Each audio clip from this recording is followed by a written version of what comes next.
नमस्कार, good evening. आज का हमारा फ्री मास्टर क्लास जो है वो डिविजनल चार्ट के ऊपर है। चार डिविजनल चार्ट इसमें आप पढ़ेंगे।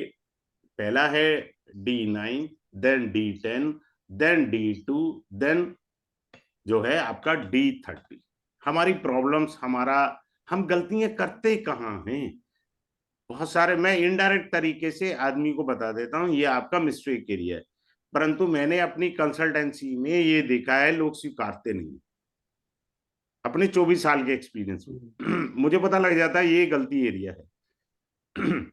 और मैं अपने चार्ट से सिखाऊंगा कि आपको दिखाऊंगा कि D30 चार्ट में पूर्व जन्म में मेरे को किसी स्त्री ने, माता तुल्य स्त्री ने श्राप दे रखा है। श्राप कैसे देखेंगे? अगर ग्रह ऐसी स्थिति में बैठेंगे। मैं पहले D30 नहीं पढ़ाता था, अभी कुछ एक समय से शुरू किया D30, कि आपको कम से कम कुछ तो पता लगे कर्ज के बारे में, कहाँ कर्ज है मेरा और किन भावों के फल इस जन्म में मिले ही नहीं है। जितना मर्जी उपाय कर लो, रगड़ लो सिलबट्टा, लोग उपाय करते हैं। उपाय का एक टाइमिंग होता है कब करने। उपाय तब करते हैं, वैसे रेमेडी का कोर्स जब आएगा तब अलग है, जब दशा आपकी हो, वो ट्रांजिट फेवर में हो उपाय करो। जब दशा ही नहीं है, बेस ही नहीं है, ट्रांजिट आ रहा है, उपाय नहीं इतनी जल्दी काम करेगा, पहले बता रहा हूं मैं। मेरी बात समझ में आई या नहीं आई? ये लोगों को पता नहीं है। अब किसी का, अब जैसे मैं दशा पढ़ाऊंगा, इसके बाद थर्ड लेवल आएगा। मान लो किसी का 10वें घर में बैठे ग्रह की दशा है, उसकी शादी कहां से हो जाएगी? अरे भैया, दशा तो कैरियर की है, शादी की तो दशा ही नहीं सही बात है। है। तो वो अलग चीज। चलिए, अब मैं यहाँ शुरू कर रहा हूँ नमांशा। नमांशा में देखिए क्या होता है, बड़े ध्यान से आप समझिए। नमांशा चार्ट आ गया आपके सामने। ये नमांशा चार्ट है। अब आप देखिए क्या होता है कि D1 जो चार्ट होता है, ये हमारा शरीर होता है, और D9 जो होता है वो हमारी आत्मा होती है। क्लियर? और D10 का एक्सपेंडेड फॉर्म, D1 का 10th हाउस का एक्सपेंडेड फॉर्म जो होता है, वो आपका क्या होता है? आपका दशमांश कुंडली होती है। क्लियर है? फिर से समझिए, ये शरीर है, ये आत्मा है। क्लियर है? हमें कोई भी ग्रह की आत्मा चेक करनी है तो उसके लिए हमें D9 देखना होता है। बात क्लियर है? सिंपल सी बात। D9 का आत्मा देख। तो आत्मा के ऊपर हमने फोकस करना है सबसे ज्यादा। क्लियर है? जी। सॉरी। आगे चलते हैं और मैं समझाता हूं, क्योंकि यहां आप कंफ्यूज हो सकते हैं, तो इसलिए मुझे ब्लैंक चार्ट लेकर के आपको समझाना, आत्मा के बारे में कैसे क्या है। देखो, अब आपको एक बड़ी जबरदस्त चीज पहले में ही सिखाता हूं। अब आप देखो, D9 से हम मैरिज भी देखते हैं। क्लियर है? D9 मैरिज का भी है, ऐसा नहीं है, परंतु D9 जो है ना, मैरिज के अलावा फॉर ऑल एरियाज के लिए भी है। केवल मैरिज नहीं है, D9 जो है मैरिज है, लेकिन in addition of marriage it covers all the area of your life. Suppose someone is born, ये देखो मैं दोनों चीजें समझा देता हूं, कैरियर भी और मैरिज भी, दोनों बताता हूं। देखो,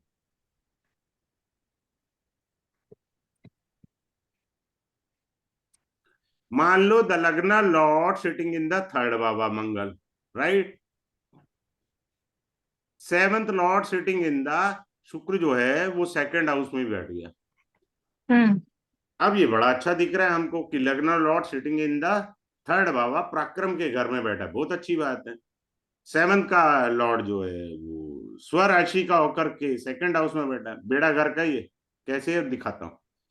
मान लीजिए ये मंगल यहां कहीं पे भी आके 10 नंबर में बैठ जाए मंगल। अब आपको दिख रहा है मंगल उच्च का हो गया, इसका नाश पिट गया है। उच्च का कुछ नहीं हुआ। कैसे? ये आपको दिख रहा है उच्च का, पर उच्च का है ही नहीं, खत्म है। ये कैसे? मंगल यहां बैठा था, 1, 2, 3, 4, 5, 6, नौ। 7, 8, अपने से अष्टम में जाके मंगल बैठा है। ये खराब हो गया। ये अप एंड डाउन देगा, अष्टम है ना, ऑल ऑफ सडन इवेंट होंगे। लगन है, लगन means I me my self ना। तो मेरी लाइफ में हर समय अप एंड डाउन, हर समय ऑल ऑफ सडन इवेंट होते रहेंगे। हमें यहाँ दिख रहा है जी उच्च का। अब आप देखो मैरिज को दिखाता हूं मैं। मान लीजिए यहाँ पर शुक्र बैठ गया भाग्य स्थान में, आप कह रहे जी भाग्य स्थान में शुक्र बैठा है, बहुत अच्छा बैठा। ओ भैया मेरी बात सुनो, कुंडली कैसे पढ़ते हैं? आधार क्या था? 7th house. 7th हाउस का लॉर्ड अपने से अष्टम बैठा है, पहले ही D1 में नाश पिट गया उसका। बैठा जरूर स्वराशि का है, पर अपनी जो 7th हाउस का जब हम कंसिडरेशन कर रहे हैं, 2nd हाउस के लिए वीनस इज वेरी गुड, रज के पैसे देगा। 2nd हाउस का Lord sitting in the 2nd भाव, that is very good. But जब हम 7th हाउस को कंसिडर कर रहे हैं, आपका शुक्र अपने से अष्टम बैठ गया, पहला नेगेटिव पॉइंट। दूसरा नेगेटिव पॉइंट जो है, शुक्र जो है, एक सेकंड में म्यूट करना भूल गया, क्योंकि लोग गलती कर रहे हैं, अपना म्यूट करना चाहिए था उनको। क्लियर है? मैं दोबारा बताता हूं आपको, मिट जाता अपने आप, कैसे मुझे आता नहीं है। 2 और ये 7, शुक्र यहां बैठा था हमारा।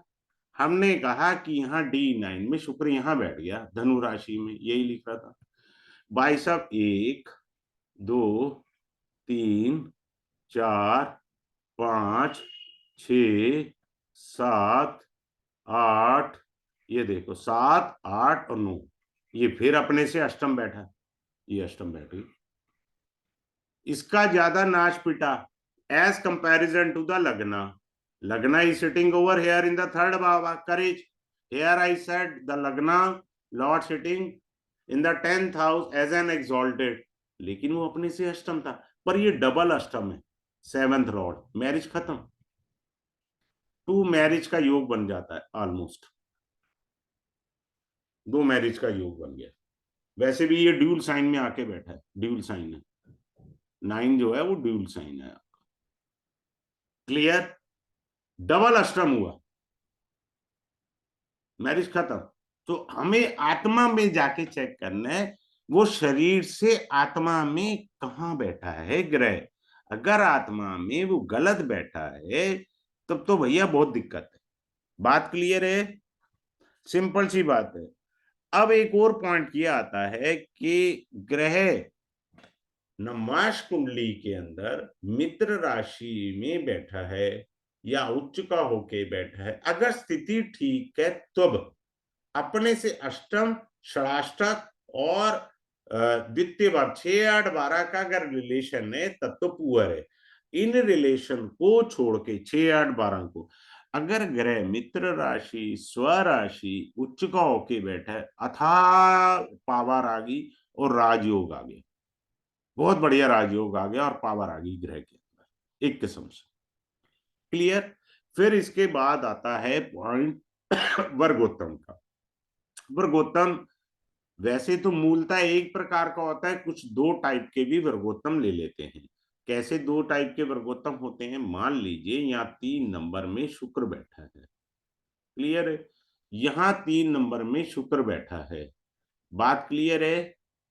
तो इसका मतलब क्या हुआ? शुक्र राशि वर्गोत्तम है। शुक्र क्या है? राशि वर्गोत्तम, ये बली हो गया शुक्र। क्लियर? पहला point.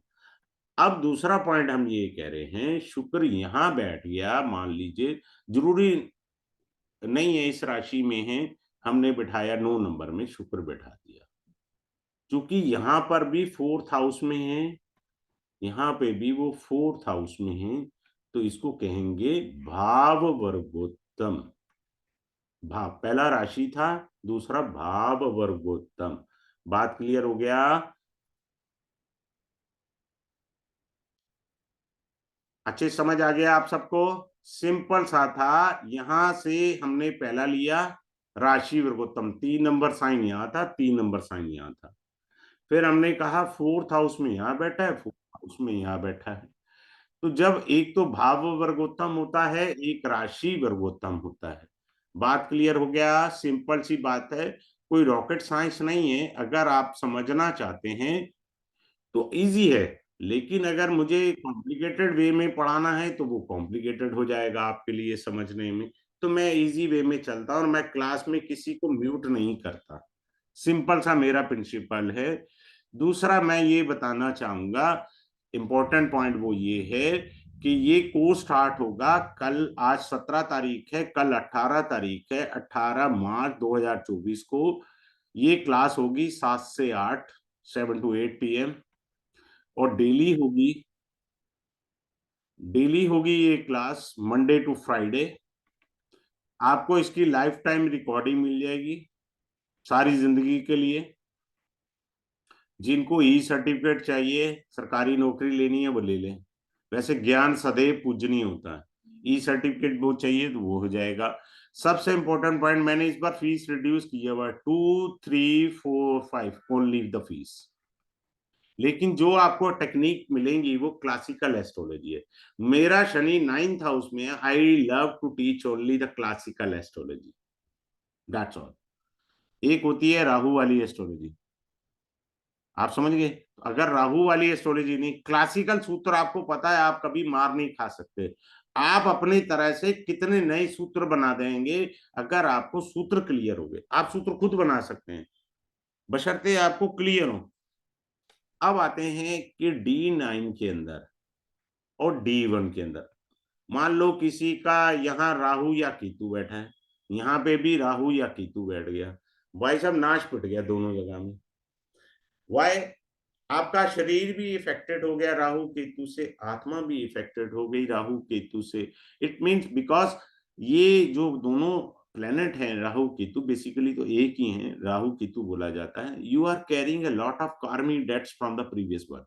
Now it is picture very clear. जिंदगी में बैंड बाजा बजेगा ही बजेगा, दोनों जगह अगर आ गए तो। क्लियर है? एक जगह हो तो चलो संभल लेगा।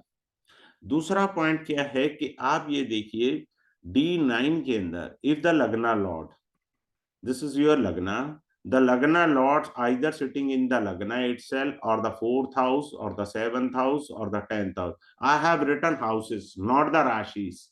There is a difference between rashi and bhava. अगर लगन का स्वामी लगन में, चतुर्थ भाव में, सप्तम भाव में, दसम भाव में बैठा है तो शादी आराम से हो जाएगी। किसी बंगाली बाबा के पास जाने की जरूरत नहीं है, कोई जादू टोना करने की जरूरत नहीं है।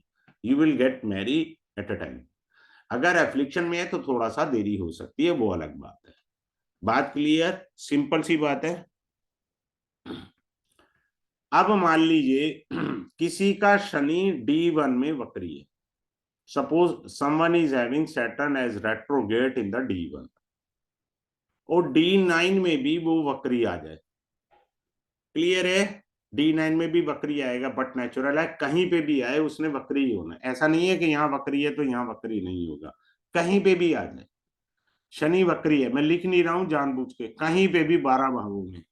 हाँ, ये गड्ढों को थोड़ा छोड़ लीजिए, गड्ढे सदैव थोड़ा कष्ट देते हैं। 6, 8, 12, इसका अर्थ होता है आपको जीवन में सफलता तो मिलेगी, बट कष्ट साध्य यश मिलेगा। अगर शनि वक्री है तो वो ये कहता है कष्ट के बाद आपको यश प्राप्ति होकर के रहेगी, ये एश्योरिटी देता है। शनि भी कार्मिक डेट्स का प्लेनेट है। 3 ग्रह हमारे पूर्व जन्मों के उधार को लेकर के आते हैं, वो है शनि, राहु और केतु। क्लियर है? सिंपल सी बात है। शनि तो वैसे भी कर्म के कारक हैं। आगे चलें। अब हमें कैसे पता लगे तमाचा कुंडली देख करके कि हमारी संपत्ति कोई हड़प तो नहीं लेगा? होता क्या है कि आजकल आप देख रहे हैं ना, इस घोर कलयुग में बेचारे रिश्तेदार कोई प्रॉपर्टी देते हैं, कुछ लोग फॉरेन चले जाते हैं, America, Canada, Australia, and they settle down over there, hand over the property one of his relative. तो वो प्रॉपर्टी चीट हो जाता है, कैप्चर हो जाता है, तो हड़पने का योग ये भी मैं सिखाऊंगा। ये नवांशा में बड़े आराम से देख सकते हैं, एक ब्रीथिंग में मैं बता दूंगा आपको यही योग है, डेट्स ऑल। अगर है तो संपत्ति जो है हड़पने का योग है। क्लियर है? D9 से हम ये भी देख सकते हैं हमारे को सफलता कितनी तेजी से मिलेगी। 2 झलक मैंने बताई थी नेगेटिव वाली, तो सफलता भी कैसे मिलेगी और किस तरीके से मिलेगी वो इंपॉर्टेंट है। आगे चल, असली पॉइंट पर आता हूं, जो डायमंड आपको मिलेगा इस क्लास में। क्या मुझे उपाय लगेंगे या सिलबट्टा ही घिसने के लिए मैंने जन्म लिया? सबसे इंपॉर्टेंट पॉइंट होता है कुछ लोगों को उपाय नहीं लग सकते, बात क्लियर है, और कुछ लोगों को तेजी से उपाय लग जाते हैं। मैं क्लास में आपको बताऊंगा कि उपाय लगेंगे या नहीं लगेंगे, बात क्लियर है। अब D9 में हम ये देखेंगे धन प्राप्ति कब होगी, एक्यूरेट प्रिडिक्शन होती है उससे। धन प्राप्ति, पहले मैं एक टेक्निक सिखाता था, अब मैं 2 टेक्निक सिखाऊंगा धन प्राप्ति। One is from Jupiter and other is the second and 11th house. कैसे हमें D9 में देखेंगे हमको पेमेंट मिलेगी, क्लियर है। अच्छा, किसी का होना तो मुझे शेयर करिएगा इसी समय। नवांशा कुंडली में जहां चंद्रमा बैठा है, अगर उसके ऊपर शनि बैठा है ना, किसी का कुंभ राशि में ही चंद्रमा होना चाहिए, क्योंकि शनि भगवान इस समय गोचर कुंभ में ही कर रहे हैं, बैंड बजा देगा वो बुरी तरह से। जबकि हम 7.5 कहाँ देखते हैं, D1 में देखते हैं ना बाबा। लेकिन अगर नवांशा कुंडली में चंद्रमा जो है मनसो जातस्य, चंद्रमा मन का कारक है, वो आत्मा में बैठा है, और उस आत्मा के ऊपर अगर शनि आ गए ना, काफी पीड़ा वाला स्थिति हो जाता है। आगे चलते हैं। इसके बाद क्या आता है D10, हमारा कैरियर का। बड़े ध्यान से आप समझने का प्रयास करिएगा। जिस प्रकार हम D1 के सारे भावों को पढ़ते हैं, लगन को पढ़ते हैं, सेकंड हाउस को पढ़ते हैं, क्लियर है। लगना means I me my self, लगना मीन्स मैंने जन्म लिया, सेकंड हाउस फैमिली में, सेकंड हाउस वाणी, क्लियर। इसी प्रकार, सॉरी ये D10 लिखना था, बुद्धू आदमी। अब D10 में भी ये लगना बना, दिस इज लगना सेकंड हाउस। यहां पर मीनिंग बदलेंगे। सेकंड हाउस का मतलब होता है क्या मैं फैमिली के बिजनेस को कैरी ऑन करूंगा, सेकंड हाउस, क्लियर। इस तरह से होता है, बात को आप समझिए। इफ द लगना Lord sitting in the 6th house of the D10 chart, clear है, आदमी को जॉब में ही जाना चाहिए। फिर आपको टेक्निक सिखाई जाएगी इसमें D10 से। हर एक जगह अलग अलग पॉइंट्स होते हैं मेरे, क्या मैं सर जॉब करूं या बिजनेस करूं, आराम से आप बता सकते हो उसको कि आप बिजनेस करिए। हानि लाभ होना वो अलग फैक्टर है, वो इस कोर्स में नहीं है, पहले बता रहा हूं। हाँ, ये आप बता सकते हैं सर आपको बिजनेस फलेगा या जॉब फलेगी, या किस फील्ड में आपको जाना चाहिए, जॉब वाली साइड में जाना है या बिजनेस जाना है, आराम से आप बता सकते हैं। बात क्लियर है, सिंपल सी बात है।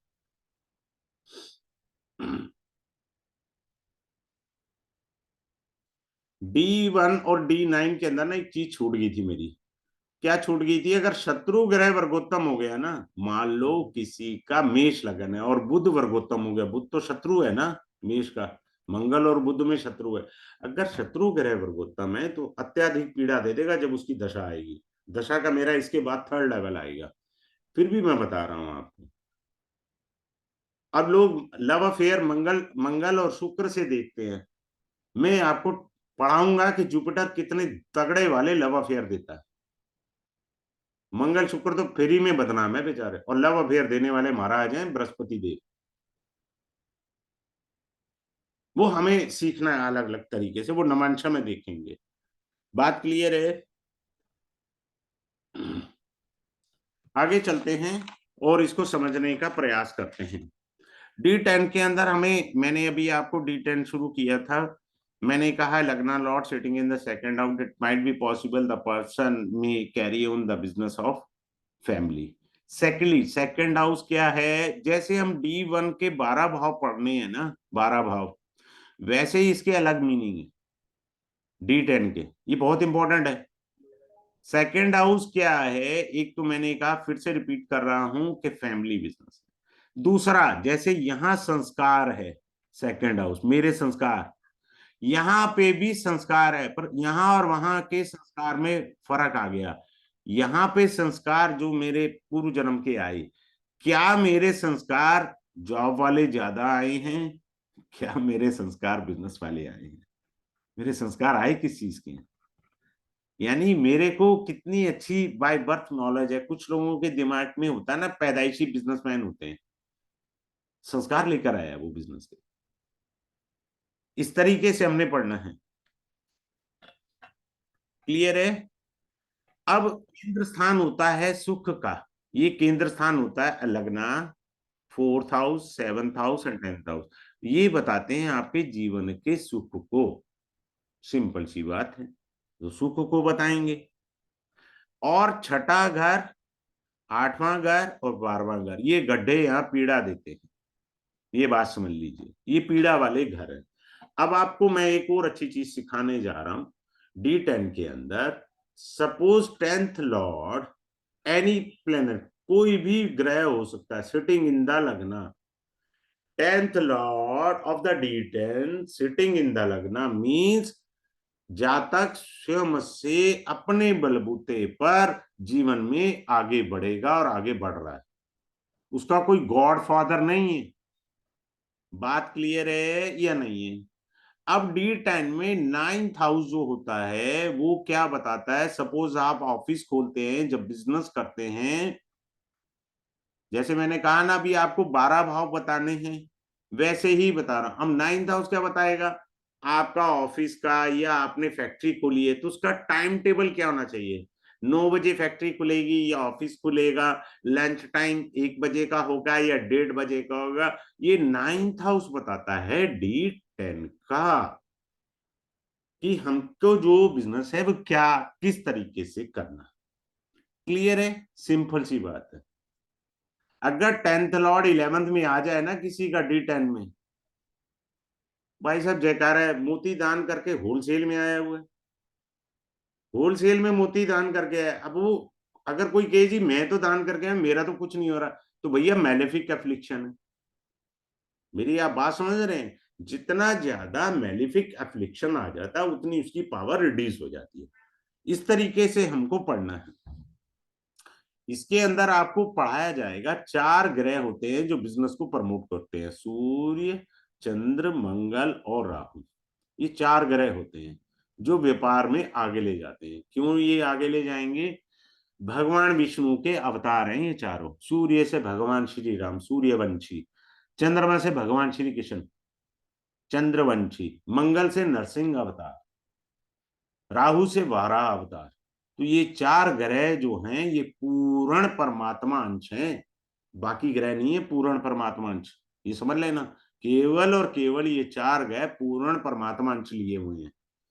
ये आपकी लाइफ को डिसाइड करते हैं कि किस प्रकार हम आगे जाएंगे व्यापार के अंदर, या व्यापार देंगे या नहीं देंगे।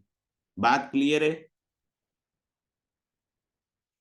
फिर से मैं आ जाता हूं D10 पे। छठा घर, 8वां घर, 12वां घर, ये अप एंड डाउन दिखाएगा, बस और कुछ नहीं दिखाएगा। क्लियर है? सपोज किसी का D1 में 10th लॉर्ड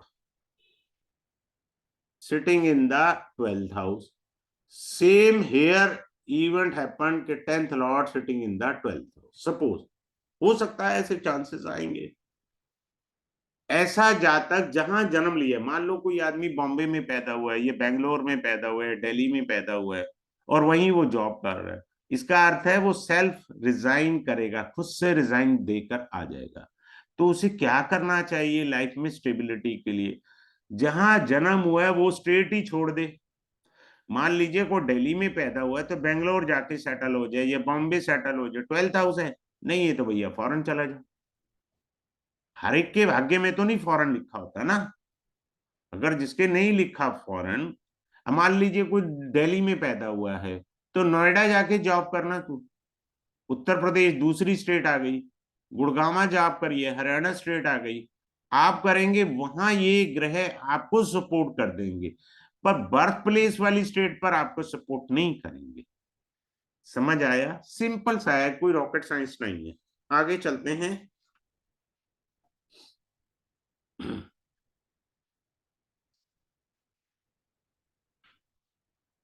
अब आ जाइए केतु, यहां बैठ जाए D10 के 10th हाउस में। अब अच्छे से नाड़ी में भी पढ़ाता हूँ। केतु तो सीधी सी बात है, क्या है, डैम वाली दीवार है, ये कैंची है नाड़ी में, इसमें बैंड बजा देना अगर केतु 10th हाउस में आ जाए, दिक्कत दे देता है ये प्लेनेट। कैरियर चेंज करना कंफर्म्ड है उसका, अगर किसी का भी हो तो शेयर करे, कैरियर चेंज करा देता है। बात क्लियर है। हम देखेंगे और भी बहुत सारी चीजें कि हमको क्या लाभ है क्या हानि है। आगे चल रहे हैं। अब इसमें अब D10 के अंदर हम तत्व का ज्ञान लेंगे। तत्व कौन से होते हैं? तत्व ज्ञान। वेद कहता है, वेद टिका है एक ही शब्द पे, वेद टिका है तत्वमसी। वेद किस पे टिका है? तत्वमसी पे। इसी प्रकार हमारे ग्रह भी तत्व पर टिके हैं। जल तत्व, ठीक है, अग्नि तत्व, 3 वायु तत्व, नंबर 4 आकाश तत्व। ये 4 तत्व हमें देखने हैं। अगर जल तत्व से प्लेनेट का लिंक आ जाता है, मैं तो भैया उसी आदमी को रखूंगा जिसका जल तत्व से लिंक हो। क्यों? ऑफिस में भी काम की महाराज ने टेंशन लेनी है, घर में बीवी से बात नहीं करनी, उसने बच्चों से बात नहीं करनी, साला ऑफिस की फाइल उठा के घर ले आएगा, घर पे भी वहीं लगा रहेगा। सेंटी पीपल, इनको इमोशनली एक बार ब्लैकमेल कर दो, बस ऑफिस के काम से बाहर ही नहीं आना, घर पे भी ले जाएगा फाइल, सर मैं कर लाऊंगा सारा काम, बिना ओवर टाइम लिए फ्री में काम हो जाएगा। अग्नि वाला एग्रेशन में आएगा। ऐसे लोगों को हमें बॉस बनाना है कंपनी में। जो अग्नि का मतलब होता है कमांड, मुझे 2 बजे काम चाहिए टेबल पे, otherwise you will be fired. अग्नि तत्व। वायु तत्व, प्रैक्टिकल लोग होते हैं, 30,000 सैलरी देते हैं, साले मेरे से कह रहे हैं 50,000 का काम कर दे, मेरा बाप भी नहीं करेगा, वो प्रैक्टिकल है, वो नहीं करेगा। आकाश वाला तो माशाल्लाह, समझ गए? ये तो अध्यात्म से जुड़े तो ज्यादा ही सुखी है, आकाश तत्व है। आगे चलते हैं। अब हमारा D1 में आपको काल पुरुष कुंडली पता ही है, यही है।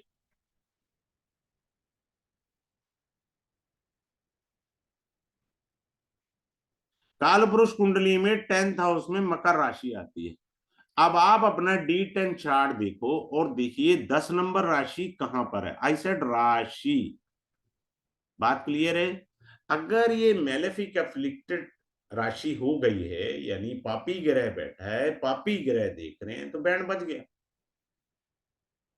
बात क्लियर है? काल पुरुष की जो हमारी राशि आती है वो मकर राशि होती है, कर्म क्षेत्र की राशि, और ये उसी का एक्सपेंडेड फॉर्म है। ये देखिए ऊपर भी D10 लिखा है। बात समझ में आ रहा है? D1 का 10th हाउस का ही 10th लिखा हुआ, D10 एक्सपेंडेड फॉर्म में। तो हमें यहां पर ढूंढनी है, कहीं यहां तो नहीं आ गई गड्ढे में मकर राशि। हो गया, मजा आ गया, अब आपका राजयोग जागृत हो गया। मैं नेगेटिव नहीं बोलता भाई, तो राजयोग जागृत हो गए। ऊपर से गलती से कहीं केतु बैठ गया इसमें, और शनि भगवान देख रहे हैं। हाँ, अपनी राशि को देख रहे हैं, पर ये मत भूलिए शनि मैलेफिक प्लेनेट है, और शनि थर्ड एस्पेक्ट जो होती है उनकी लीथल एस्पेक्ट, विध्वंसक दृष्टि होती है। Saturn having third aspect as an lethal aspect, विध्वंसक दृष्टि होती है उनकी, शनि भगवान की। तो हो गया, बैंड बज गए। ऊपर से मान लो मंगल ने भी देख लिया हो, तो राशि चौपट हो चुकी है भैया, बैंड बज गया राशि का। तो हमको ये देखना है कि इस राशि पर ज्यादा से ज्यादा अगर पाप प्रभाव है तो आपको ये राशि पीड़ा देगी ही देगी। क्लियर है? आगे चलते हैं। आगे आता है D2 चार्ट। D2 चार्ट में 2 ही भाव होते हैं। ये रहा D2 चार्ट, या तो चंद्रमा की हो रहा होगी या सूर्य की हो रहा। इसी में 9 ग्रह बैठेंगे, यानी इन दोनों हाउसेस में 9 ग्रह का डिवीजन होगा, 5 यहां आ जाएगा। क्लियर है? यानी जितने 9 ग्रह हैं, बाकी किसी में कोई प्लेनेट नहीं होता, इन्हीं 2 ग्रहों में प्लेनेट का डिवीजन होता है बस। यहां पर ये हो जाएगा, बाकी कहीं कोई आपको ग्रह बैठा हुआ नहीं मिलेगा। इसको कहते हैं होरा चार्ट। होरा चार्ट से हम क्या देखेंगे, जैसे मान लीजिए आप अभी खोलिए चार्ट, सूर्य की होरा में 5 ग्रह बैठे हुए हैं। कितने बैठे हैं? सूर्य की होरा, सूर्य की होरा का मतलब 5 नंबर लगन में हो, असेंडेंट लगन में। तो जिस भी ग्रह की दशा आएगी वो आपको संघर्ष के बाद सफलता देगी। चंद्रमा की होरा में बैठे ग्रह आपकी दशा आराम से गुजरवा देते हैं। सिंपल सा है, इतना सा डिफरेंस है। चंद्रमा की होरा में बैठा ग्रह आराम से दशा करवा देता है, ज्यादा चपले नहीं तोड़वाता। लेकिन सूर्य की होरा में अगर कम से कम 5 ग्रह हैं, वैसे तो सूर्य की होरा में कोई भी ग्रह बैठ जाए बिना पसीना बहाए 2 रुपए भी नहीं मिलेंगे, पहले बता रहा हूं मैं। ये गलतफहमी मत रहना कि आराम से मिलेंगे।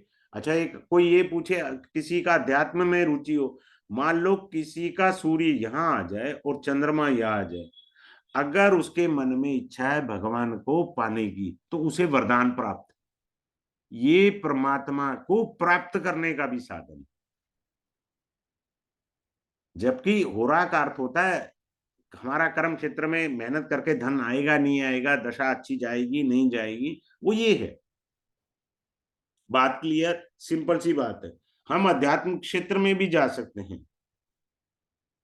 चंद्रमा की होरा में जरा पीड़ा नहीं होती। अब मान लीजिए किसी का चंद्रमा का लगन है, ये लगन बना ना आपका, चंद्रमा की होरा हो गई, तो इसमें मान लीजिए 2 ग्रह बैठे हैं तो दशा आराम से गुजर जाएगी।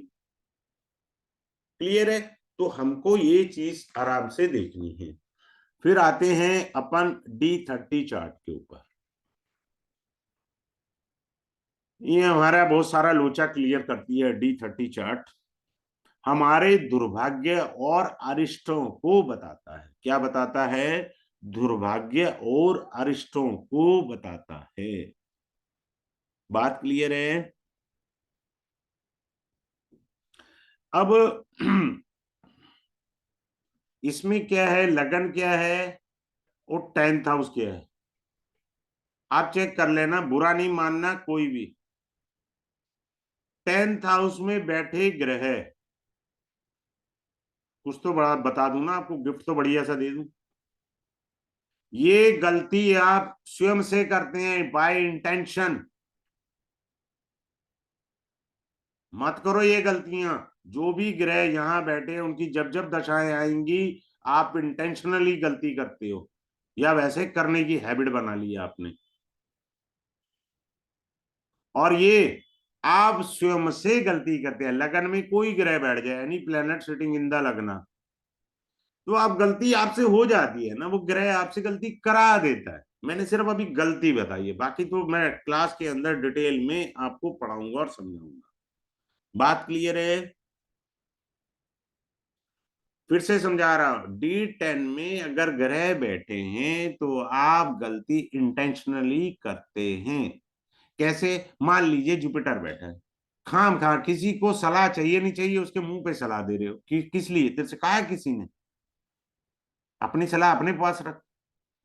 वही जुपिटर लगन में बैठ जाए तो आप अपनी समझ तो है आपको, पर फिर भी आपसे गलती हो जाती है। यहां फर्क है। जुपिटर सिटिंग इन द लगन, वो गलती आपसे हो जाती है, बाय मिस्टेक हो गया है यार, कोई दिक्कत नहीं है। But when it the same planet sitting in the 10th भाव, नहीं तेरे से किसी ने कहा था सलाह दे, नहीं खाम खा के चौधरी मत बनो, तो ये फर्क आएगा। चलिए अब मैं फिर से रिपीट कर रहा हूं, और किसी की कोई क्वेरी हो अनम्यूट करके मेरे से पूछ सकते हो। कल जो है 18 तारीख है, कल से ये कोर्स स्टार्ट होगा, 7 से 8 होगा, डेली होगा, मंडे टू फ्राइडे होगा। ठीक है, इसका लाइफ टाइम रिकॉर्डिंग आपको मिल जाएगा, लाइफ टाइम रिकॉर्डिंग मिल जाएगा। जिनको ई सर्टिफिकेट चाहिए वो मिल जाएगा। प्लस क्या हो जाएगा आपका जो, हाँ फी इसका मैंने बहुत कम रखा है, 2345। मैं इसलिए, देखो मैं ठहरा कंसल्टेंट, 24 साल हो गए हैं, मैं अपने को कंसल्टेंसी ज्यादा इजी लगती है, हो गया इजीली। पढ़ा क्यों रहा हूं? क्योंकि मेरा D1 में शनि महाराज वक्री हैं। पूर्व जन्म में मैंने ये विद्या दी नहीं थी, इस जन्म मुझे देनी है, मुझे पढ़ाना है। 9th हाउस कंसल्टेंसी भी होता है तो वो तो मैं कर ही रहा हूं, नो प्रॉब्लम। बट पढ़ा भी दो जितना जल्दी हो सके। अपने इस जन्म में कर्मों को उतार लो तो सुखी रहोगे। अभी किसी की कोई क्वेरी है तो अनम्यूट करके मेरे को पूछ सकते हैं, अपने यहां से अनम्यूट करिए और मेरे से पूछ सकते हैं। किसी की कोई भी क्वेरी है क्या? Is there anyone having any query regarding this? PDF मिलेगी सर, पीडीएफ? नहीं सर, पीडीएफ नहीं है इसमें। इसमें रिकॉर्डिंग ही लाइफ टाइम के लिए, वही सबसे बड़ी चीज है सर। कहाँ मिलती है रिकॉर्डिंग लाइफ टाइम के लिए? आप कहीं पे भी चले जाइए, 6 महीने 1 साल बाद वीडियो डिलीट हो जाएंगी। आप 10 साल रखो मेरी वीडियो, मैंने कब मना करा है आपको? बात है ज्ञान समझने की, पीडीएफ से कुछ समझ नहीं आता। अब मैं आपको पीडीएफ दे दूं, पीडीएफ बड़े ध्यान से सुने साबू जी, आपने बोल तो दिया पीडीएफ। पीडीएफ का मतलब क्या है? बुक। बुक बाजार में मिलती है ना, पढ़ लो। जब कोई आपको उंगली पकड़ के समझाएगा, समझ तो तभी आता है ना इजीली। पीडीएफ एक सेकेंडरी आपके लिए है। क्या चक्कर हो गया, पीडीएफ मैं भी देता हूं, पर पीडीएफ एक लॉलीपॉप भी कह सकता हूं, देता तो मैं भी हूं। मैं क्यों हटूं उस कर्म से?